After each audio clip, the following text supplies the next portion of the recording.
Hey, it's Lulama Anderson and welcome to the news. Your local South African rural urban news, your African news, international news. In fact, any news you can think of is right here. So if that's your thing, please subscribe. Also like if you're enjoying the content and also support us on Patreon. The link is in the description below.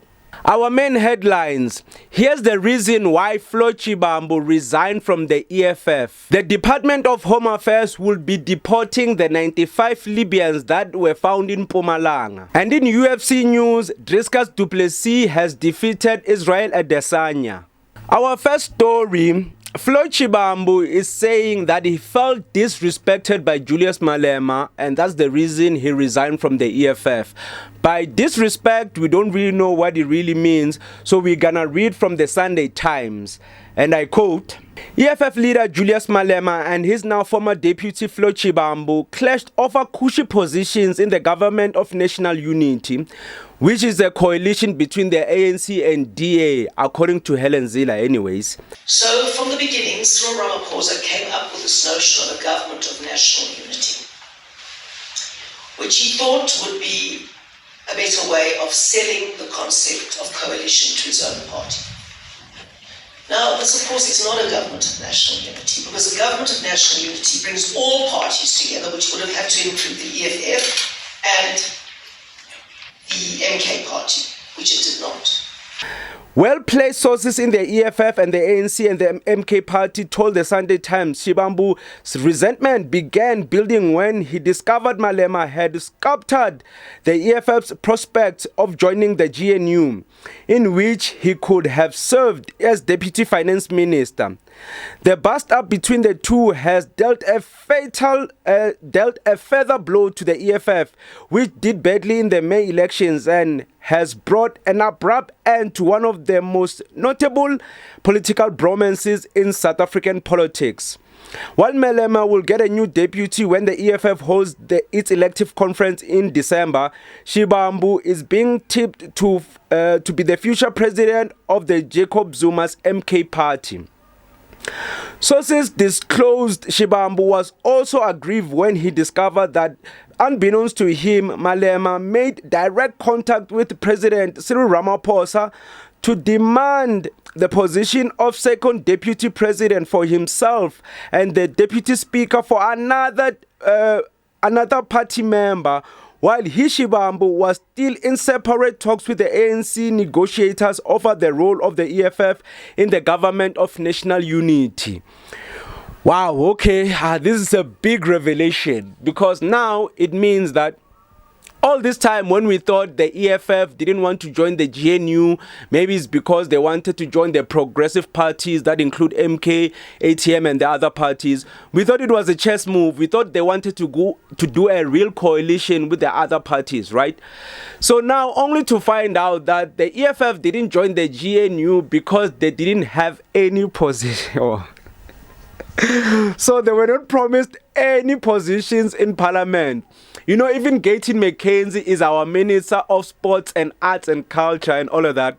But the EFF's Julius Malema and Shivambu, you are meaning to say if they had joined the GNU, they wouldn't have gotten any positions. And you are telling me that Julius Malema went behind Shivambu's back and secured positions for him and another member of the EFF without... Oh man, this is so bad. At the end of the day, this makes us realize that politics is just a job. You're just applying. So if you open up a political party, at the end of the day, you are working for someone. So this is quite interesting. So people in the EFF, even Julius Malema, is just human at the end of the day, I guess. But let's continue reading. The Sunday Times also understands that to lure Shivambu into its ranks, Zuma and other party members and its leaders promised him a position of the party's president as they prepare for the inauguration of the national conference. So there you have it. With this big news, it means the president of the MK will be Shivambu.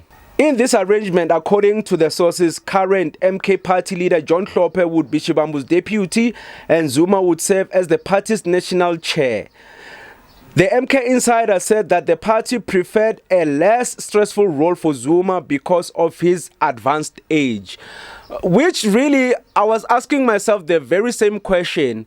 With Zuma's age, would he make it to the next elections healthy and able to campaign? Because remember, the past elections were so rigorous that towards the end of the elections, he was tired. He had flu. He couldn't even go to any press conferences. The one he did, it was delayed. So, but anyways, I'm quite interested what will happen, because many people, some people as a matter of fact, claim that MK is tribal, but I don't think it will matter at this point, because the main figurehead of MK is Jacob Zuma, and as long as Jacob Zuma is in MK, it doesn't really matter who's the president, as long as they can all campaign at the end. Because the rest of the people in MK, I don't think all of them are Zulu, or are they? I don't think so. And tribalism, and there's no tribalism in South Africa. We love each other equally. All 11 or 12 languages are equal in front of the law. There's no one who's lesser than the other. I think Floyd Shivambu is just disappointed that Julius went behind his back. At the same time, he also wanted that position of finance minister, because for the longest time, remember, I even did a video that he would be a perfect finance minister because of his education. So many people thought otherwise, but it was a whole debate, but it would have been a perfect position for him. So now he was left hanging, because in the EFF, I don't think there was enough growth for both Floyd Shivambu and Julius Malema. The party has become very small. Let's think about it, because they've regressed from the past. Think about it. When they got here in, when was it? 2011, 2010. The EFF was still fresh, man. Like, they were holding so much power and so much, you know, so much drive in all politics in South Africa. They changed a lot of people's minds. But at the moment, the EFF, it's a shadow of its former self. So at the moment, we don't know what will happen. Will Julius go forward and maybe recruit other political members to form a stronger EFF? Will Dlozi be enough? Busisiwe Mkhwebane, will she stay? I don't know what will happen. So we're going to have to see. And a follow-up to the Home Affairs 95 Libyans that were found in Mpumalanga in an illegal military base. So Home Affairs came up with a statement on Twitter X. And please follow me on Twitter X, @Lulama Anderson. If you don't know, many documents are released on Twitter X by the different departments of South Africa. So just follow any account on Twitter X. You'll get the news, News 24. You can also follow me, because I aggregate news. I collect all the news and bring it to you. So it would be better if you follow me than follow, all the other news publications, because I make sure that the news are actually true, because others are actually pushing a propaganda. But anyways, just follow me on Twitter X. So the statement goes, the Department of Home Affairs has concluded in its preparations to deport the 95 Libyans who were arrested in White River, Mpumalanga last month. They are scheduled to leave South Africa from the Kruger Mpumalanga International Airport this morning in a flight that has been paid for by the Libyan government. Home Affairs Minister Leon Schreider welcomed the swift conclusion of the deportation. I condemn the Home Affairs officials and other law enforcement officers who work tirelessly to ensure the expeditious deportation. We'll continue to deploy all resources at our disposal to ensure that the country's immigration laws are respected and observed, said the minister. But what I want to know for real is that, are they guilty, and what are they guilty of? Yes, I know Home Affairs would have deported them either way, because they'll probably face charges in their home country, right? We assume. But if they did a crime, shouldn't they have stayed in South Africa to serve their time? This is so confusing. Like, what's happening, Home Affairs? Why are you sending people who we don't know their charges, if they are guilty or not? And you're not even telling us what's going on. Oh my God, okay. We're going to have to take this one, I guess, or we can just ask the Home Affairs Minister what really happened. I'm going to keep a close eye on this story. Maybe they'll tell us what's going on. I will go to Twitter X and try to ask the minister, and I'll come back with the conclusion of whether I responded or not, because I cannot be left hanging, and I can't leave you hanging as well. My job is to do the journalism, so I guess that's what I'm going to do. And staying on Home Affairs, another story that's very confusing, and I've been seeing a lot of many articles written about this, is that the Department of Home Affairs has cleared over 50% of its backlog of 306,000 visa and other permit applicants in 3 months. So a lot of people were congratulating Home Affairs, the Minister of Home Affairs and all of that. But let's think about this. Whose victory is this for real? Because remember, our last Minister of Home Affairs was Elias Mutsueledi. Isn't this his credit? Isn't he the one who did all the work all this time? Because remember, Schreider has just arrived in when? May? He was inaugurated when? June? It hasn't even been 3 months, for real. But already he's on the victory's lap. So who's really taking the credit here? Because the other minister worked for 2 or 3 years to actually get this done. And Schreider is just getting here in 3 months. He's on the victory lap. So, yeah, man, I don't really know. I'm not really sure who's going to take the credit, because even other presidents, a president can do something really good maybe 4 years ago, and there's a new president now, and now the ripple effects of that project that was done 4 years ago are coming into fruition now. So who's gonna really take the credit? I guess the Department of Home Affairs will take the credit. There's no other way to look at it. And our last story, Driscus du Plessis has won against Israel Adesanya to retain his UFC title, his middleweight title to be precise.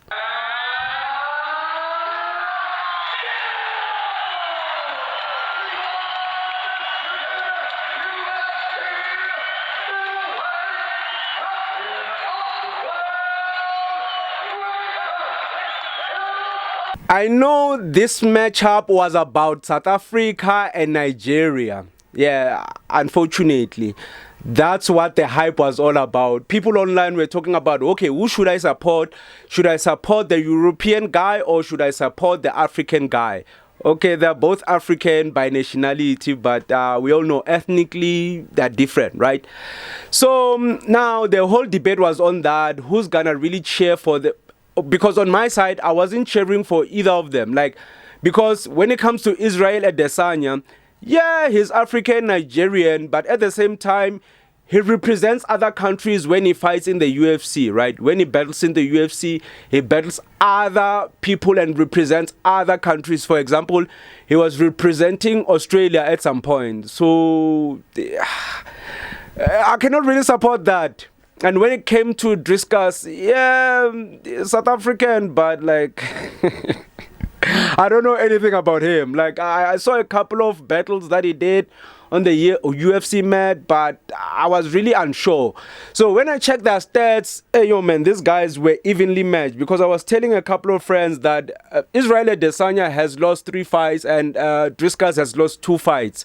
So you wouldn't really know who's going to win at the end, because now Driscus has won 22 fights and has lost 2. And then Israel has won 24 fights and has lost 4. So they were evenly matched. So you wouldn't really know who's going to win. But at the end, it was according to Israel Adesanya's weakness, which is grappling. So unfortunately, the guy can't grapple, so they were busy, holding him, touching him, doing all the things to tire him, and he ended up being tired. He was unable to defend himself, and he ended up losing the title. So it's quite unfortunate, man, at the end. So a lot of people were disappointed at the end, because they know Israel, and he was very good in the air. But when it came to the floor, grappling and all of that, he's pretty weak, and everybody knew that.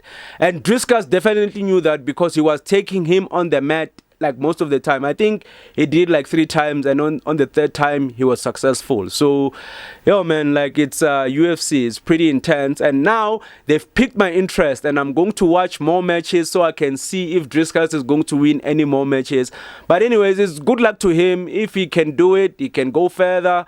South Africans, we're winning. We should be happy, right? Yeah, so that's the news for today. If you enjoyed, please slap a like on it. Please subscribe for more news. Also support us on Patreon. The link is in the description. And also please follow me on my socials at Lulamandesin. The link is in the description. Twitter, you know, X, Instagram, wherever, everywhere you can Google me, you'll find me. Anyways, it's Lula Anderson. For now, sharp sharp.